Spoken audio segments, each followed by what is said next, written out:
கிராமத்து வாழ்க்கை வேணும் தான் நாங்க இதை சூஸ் பண்ணது. விரும்பிதான் வந்தீங்க. இதை ஸ்டார்ட் பண்ணதுனால கிராமத்து வாழ்க்கைக்கு வரல, கிராமத்து வாழ்க்கை வேணும் தான் இதை ஸ்டார்ட் பண்ணது. முதல்ல நீங்க ரெண்டு பேரும் என்ன படிச்சிருக்கீங்க? நான் MBA HR முடிச்சிருக்கேன். அது முடிச்சுட்டு டிரான்ஸ்போர்ட் பிசினஸ் 15 இயர்ஸா பண்ணிட்டு இருக்கோம். இப்போ பண்ணிட்டு தான் இருக்கோம். டிரான்ஸ்போர்ட். ஆமா, நமக்கு சொந்தமா லாரிங்க இருக்கு. டிரான்ஸ்போர்ட் பிசினஸ் பண்ணிட்டு இருக்கேன். MSc MPhil பயோடெக்னாலஜி முடிச்சேன். வீட்ல எல்லாருமே டீச்சிங் ப்ரொஃபஷன் அதுல தான் இருக்கணும்னு 7 இயர்ஸ் டீச்சிங் ப்ரொஃபஷன்ல இருந்தேன். இவரோட விஷயம் என்னன்னா, நம்ம வயசாயிட்டு ஒரு வில்லேஜ்ல போய் செட்டில் ஆகணும் அப்படின்ட்டு. சோ அந்த அந்த ஐடியா வந்து இப்பவே இனிஷியேட் பண்ணா என்னன்னு சொல்லிட்டு தான் மாடுன்ற ஐடியாவே லைஃப்ல வந்தது. ஏன்னா எனக்கு தெரிஞ்சு என் தாத்தா என் கொள்ளு தாத்தா யாரும் விவசாயம் பண்ணி நான் பார்க்கல. இவரு வீட்லயும் யாரும் பண்ணது கிடையாது. தொடர்பே கிடையாது. இதுதான் நீங்க வாழற வசந்த மாளிகை. ஆமா, அப்படி இருக்கு பாருங்க. ஆன்டிக்கா இருக்கு பாருங்க பாக்குறதுக்கு. வெளியில பாக்கும்போது நினைச்சு நம்ம ஷீட் மாதிரி நினைச்சேன், பார்த்தா ஃபுல்லா கூரை தான் வெஞ்சிருக்காங்க போல. இது நல்ல சில்லுன்னு 12 மணி வெயில்ல உள்ள எப்படி சில்லுன்னு இருக்கு பாருங்க. உங்களுக்கு கம்ஃபர்டபுளா? இது ஒரு 2 BHK இருந்துட்டு ஃப்ரீ AC 2 BHK. எங்க வீட்ல சென்னையில பெட்ல வந்து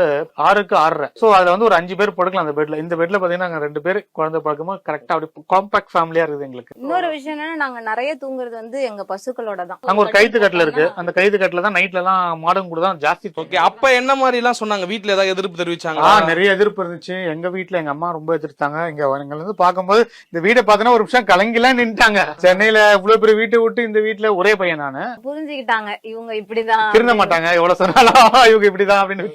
என்னோட அப்பா வந்து என்னோட மார்க்ஸ், MSc MPhil மார்க்ஸ் அதெல்லாம் போட்டோ எடுத்து மெசேஜ் டெய்லி, நீ இவ்வளவு ஸ்கோர் பண்ண, இவ்வளவு படிச்ச, இப்ப மாட்டு சாணத்தை எடுத்துட்டு இருக்கேன். இந்த ரங்கநாயகி பாத்தீங்கன்னா ஃபர்ஸ்ட் வாங்கினவன பக்கத்திலேயே வரலங்க, பக்கத்திலேயே விடல. இதே கோஷாலால உள்ள கட்டுத்தரையில ஒரு நாள் 1 மணி நேரம் பேசிட்டு இருந்தேன். இவங்க எல்லாம் பக்கத்துல இருக்கவங்க எல்லாம் கேட்டுட்டு, இவங்க என்ன சென்னையில இருந்து வந்தவங்க மாடு கிட்ட இப்படி பேசிட்டு இருக்காங்க. ஏன்னா எனக்கு அது சென்னை போறதுக்குள்ள ஃப்ரெண்ட் ஆக்கிரணும்னு ஒரு ஆசை. அதனால 1 மணி நேரம் பேசி தைரியமா போய், நம்ம தைரியம் இல்ல நீங்க பயப்படுறீங்கன்னு தெரிஞ்சுட்டா அவங்கள அட்டாக் பண்ணிடுவாங்க. ஒண்ணும் இல்ல, நம்ம சைக்கிள் ஓட்டும்போது விழுவோம் தெரிஞ்சு சைக்கிள் ஓட்டுறோம் இல்லையா, அவங்க முட்டு வாங்க தெரிஞ்சு ஒரு முட்டு வாங்கினாதான் என்னன்னு சொல்லிட்டு நம்ம போனோம். அப்படி போனாதான் நீங்க பழக முடியாது கூட, இல்லன்னா பழக முடியாது. இப்ப லட்சுமி காமிச்சானுங்க இல்லையா, அவங்க ஒரு வாட்டி மேலே ஏறி என்ன உட்கார வச்சிருக்காங்க.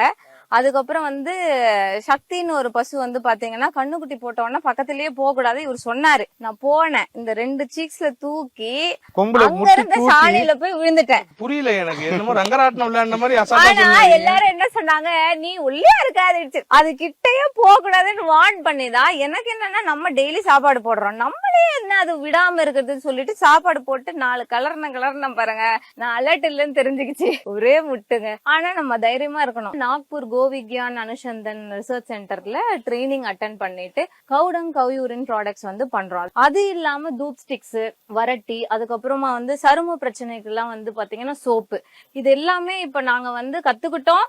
இதுல மகத்துவம் இருக்குன்னு பண்ண ஆரம்பிச்சோம். ஆனா இப்ப யூஸ் பண்ணவங்க வந்து திருப்பி கேக்குற அளவுக்கு அதுல பலன் வந்து அவங்க இருக்குன்றத ஃபீல் பண்றாங்க. சோ திருப்பி பண்ணிட்டு இருக்கோம். மூட்டு வலி என்ன பண்றோம், அதுக்கப்புறம் வந்து பஞ்சகவ்ய சாம்பிராணி பண்றோம். அதாவது அக்னிஹோத்திரம் ஒரு வீட்டுல பண்ணா எவ்வளவு நன்மைகள் கிடைக்குமோ, அதே மாதிரி மாட்டோட அந்த 5 பொருள் வச்சு பண்ற ஊதுவத்தி, அதாவது தூப் ஸ்டிக்ஸ் மாதிரி பண்றோம். அதுக்கப்புறம் கொசு வெரைட்டி. இப்ப குழந்தைங்க எல்லாம் வீட்டுல இருந்தா நம்ம எல்லாமே கவுடங்ல தான், இது எல்லாமே கவுடங் தான். எங்களோட பண்ற அந்த 13-16 ப்ராடக்ட்ல மேஜர் இன்கிரீடியன்ட் பாத்தீங்கன்னா கவுடங் கவ்யூரின் தான்.